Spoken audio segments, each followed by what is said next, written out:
Hello my dear student, एक बार फिर से आप सभी का स्वागत है आपके अपने यूट्यूब चैनल स्टडी स्टूडियो में। एक बार फिर से मैं आप लोगों के लिए लेके आया हूँ आव्यू के एक और नेक्स्ट क्लास। इसके पहले एक क्लास आई थी आव्यू की, बिल्कुल बेसिक बताया गया था। उसमें आपको मैट्रिक्स से आपका इंट्रोडक्शन कराया गया था। उसमें ये बताया गया था कि आव्यू का यूज कहाँ करना है, उसको यूज कैसे किया जाता है, उसको सॉल्व कैसे करेंगे, उसकी सवालें कैसे आएंगी, उसको लिखेंगे किस प्रकार से। उस वीडियो में ये सारी चीज़ें डिस्कस की गई थी। आज उसी वीडियो के मतलब एंड पॉइंट से आज नेक्स्ट वीडियो है उसी पार्ट का।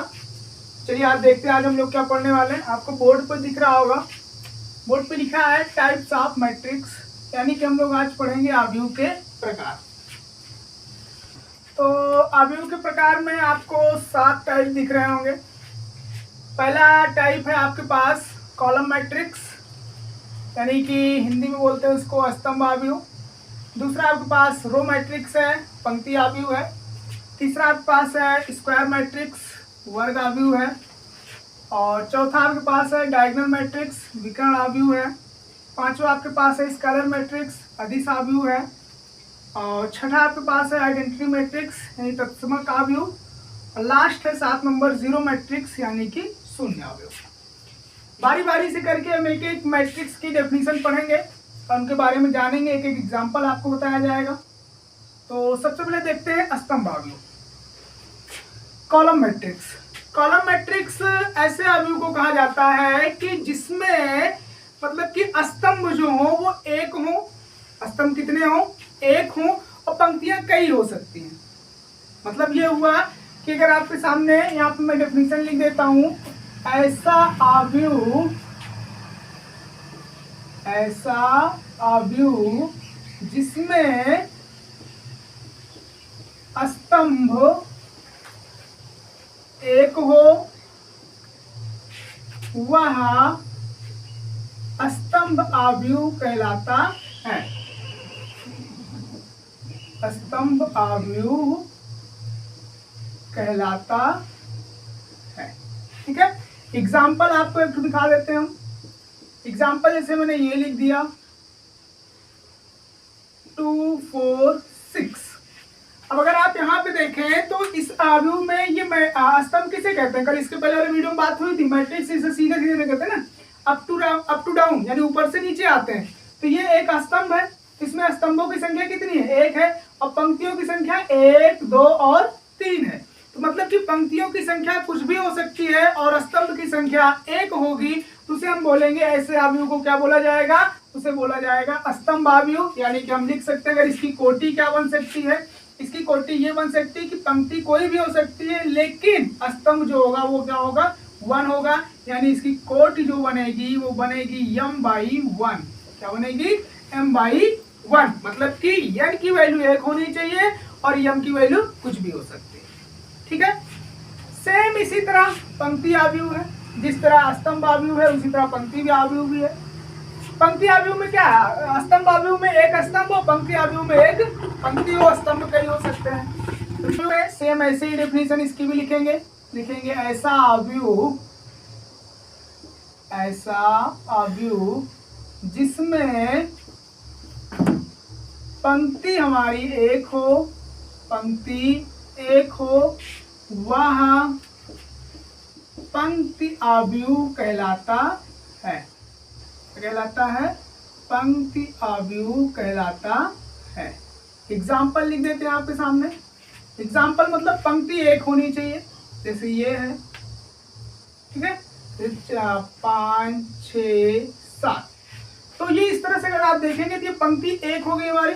स्तंभ कितने इसमें? 3 है, 1 2 और ये 3। मतलब स्तंभ कई हो सकते हैं और पंक्ति जब एक होगी तो उसे हम बोलेंगे पंक्ति आव्यूह। और इसकी कोटि क्या बनेगी भैया? m की वैल्यू तो 1 हो जाएगी और n की वैल्यू जो होगी वो फिक्स नहीं होगी, यानी कोटि हमारी बन जाएगी 1/n, यानी कि 1 × n। ठीक है, उसके बाद आ जाइए स्क्वायर मैट्रिक्स में वर्ग आव्यूह। तो स्क्वायर तो वैसे भी जानते हैं ना, जिसकी चारों भुजा बराबर होती है, इसके राइट एंगल जो उनके कोण होते हैं वो 90 अंश के होते हैं, उसे वर्ग कहा जाता है।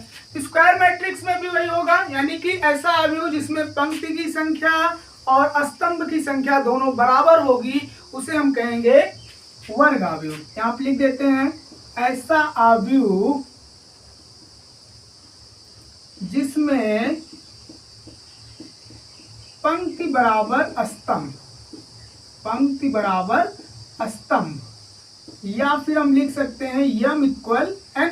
m इक्वल n का मतलब क्या हुआ कि अगर हम वहां पास 2 पंक्ति है 2 स्तंभ भी होने चाहिए, 3 पंक्ति है 3 स्तंभ भी होने चाहिए, तो इसके बेसिस पर उसे क्या कहा जाएगा, वर्ग अवयव कहलाता है, वर्ग अवयव कहलाता है।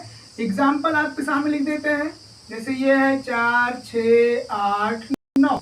अब यहाँ पे देखिए आपको 2 पंक्ति मिलेगी, एक पंक्ति ये हो गई, एक पंक्ति ये हो गई, 2 स्तंभ मिलेंगे, एक स्तंभ ये हो गया, एक स्तंभ ये हो गया। तो यहाँ पे त्रुटि हमारी क्या बनेगी, यानी कि m इंटू n अगर लिखते हैं तो हमारा क्या मिलेगा, m बराबर n, यानी लिख सकते हैं 2/2 की क्वांटिटी मिलेगी, 3/3 हो सकती है, 4/4 हो सकता है। 4 नंबर पे आपके सामने विकर्ण अवयव लिखेंगे ऐसा अवयव जिसमें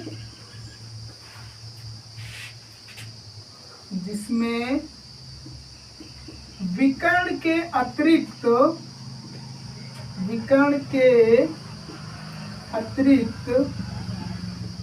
उसके सभी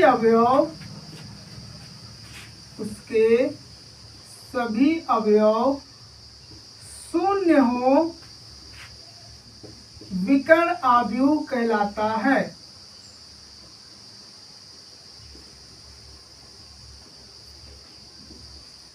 विकर्ण अवयव कहलाता है। एग्जाम्पल आपके सामने लिख देते हैं।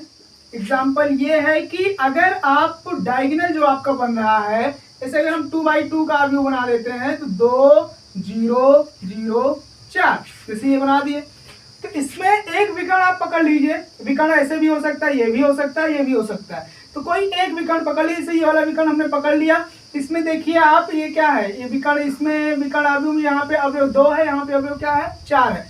तो विकर्ण में जो अवयव उपस्थित हैं उन अवयवों को छोड़कर बाकी जितने भी अवयव बचे होते हैं वो शून्य होने चाहिए, तो उसे कहा जाएगा विकर्ण अवयव। एक एग्जाम्पल और लिख देते हैं कॉमन लगाकर यहाँ पर 3/3 का, जैसे कि 2 4 6 लिख दिया, फिर 0 0 0 0 और ये 0 और यहाँ पर ये 0।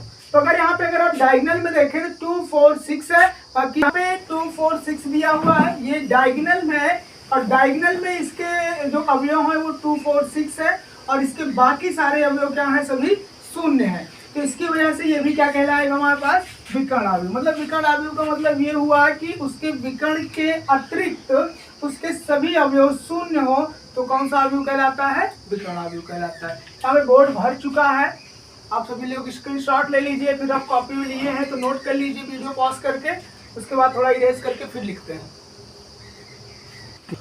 आगे देखिए ये अब इसके बाद 5वां नंबर है आपके सामने अदिश अवयव।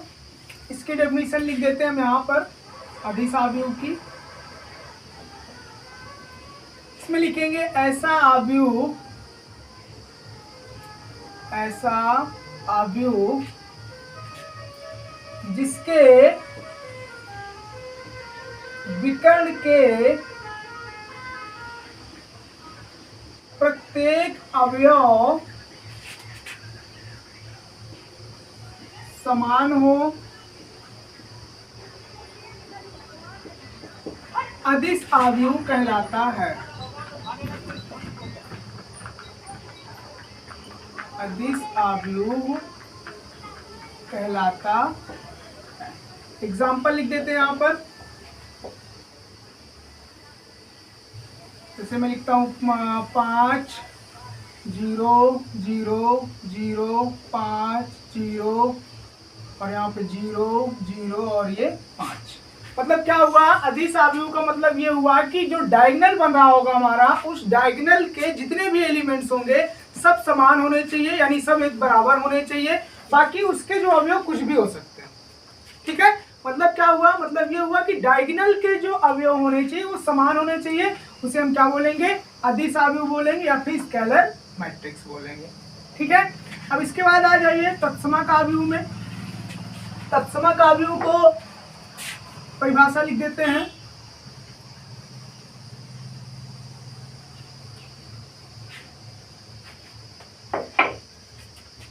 तत्समक अवयव, तत्समक अवयव में क्या होता है, लिखेंगे ऐसा अवयव जिसके विकर्ण के प्रत्येक अवयव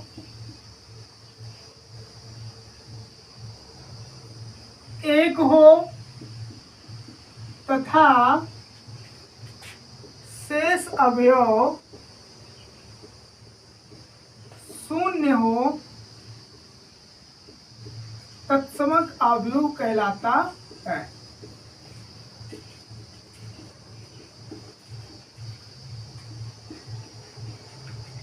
एग्जाम्पल एक लिख देते हैं, जैसे ये देखिए 1 1 0 0, मतलब ये हुआ कि उसका जो डायगोनल होना चाहिए, उसके डायगोनल के जो एलिमेंट्स होने चाहिए वो एक एक होने चाहिए। क्या होने चाहिए, एक और एक होने चाहिए। बाकी जो शेष अवयव बचे हैं वो सब शून्य होने चाहिए, उसे कहा जाएगा तत्समक अवयव। या फिर आप 3/3 का बनाना चाहते हैं तो 1 0 0 0 1 0 0 0 1 ये भी हो सकता है। इसका डायगोनल है 1 1 1, प्रत्येक अवयव डायगोनल के एक एक हैं, बाकी सभी अवयव क्या है, शून्य है, उसे हम क्या बोलेंगे, तत्समक अवयव बोल सकते हैं। ठीक है, फिर लास्ट है शून्य अवयव। शून्य अवयव, शून्य अवयव में उसका ऐसा अवयव जिसके प्रत्येक अवयव सब शून्य ही हो और कुछ ना हो। यहाँ पे लिख देते हैं जिसका प्रत्येक अवयव शून्य हो वो कहलाता है शून्य अवयव। एग्जाम्पल लिख देते हैं यहाँ पर 0 0 0 0, ये हो सकता है 3/3 का 0 0 0 0 0 0 0 0, कोई भी अवयव हो उसमें 0 के अलावा कुछ हो ही ना, वो क्या कहलाएगा, आपका शून्य अवयव कहलाएगा। इस तरीके से आपके टाइप्स ऑफ मैट्रिक्स के सातों टाइप्स आपको डेफिनेशन सहित बता दिए गए हैं। आपको उनको याद रखने हैं, ज़्यादा कुछ डिफरेंस नहीं है, बस थोड़ा थोड़ा सा डिफरेंस है, आप उनको याद रखिए, क्वेश्चन पूछे जाते हैं। अब इसको आप नोट कर लीजिए अपनी कॉपी में, स्क्रीनशॉट ले लीजिए। तो यहाँ पर आपके टाइप्स ऑफ मैट्रिक्स कंप्लीट हो चुके हैं। यानी कि बात यह है कि आपकी मैट्रिक्स का मतलब जितना भी बेसिक था आपके फर्स्ट एक्सरसाइज पढ़ने के लिए, वो सारी बेसिक्स आपको बता दिए गए हैं। तो आज की वीडियो में बस इतना ही था, टाइप्स ऑफ मैट्रिक्स आपको बताने के लिए। इसके नेक्स्ट वीडियो हम बनाने वाले हैं। नेक्स्ट वीडियो में आपको एक्सरसाइज 3.1 के क्वेश्चन सॉल्व कराए जाएंगे और वहाँ पे आपको एनसीईआरटी पैटर्न बुक लगे, यानी कि जो भी बुक से क्वेश्चन कराया जाएगा वो एनसीईआरटी से होगा। और उस एनसीईआरटी के बुक से आपको क्वेश्चन कराने के बाद उसमें नेक्स्ट वीडियो में 1 बाय 1 करके एक एक प्रश्नावली के सारे क्वेश्चन आपको सॉल्व करा दिए जाएंगे। तो मिलते हैं नेक्स्ट वीडियो में, तब तक के लिए धन्यवाद।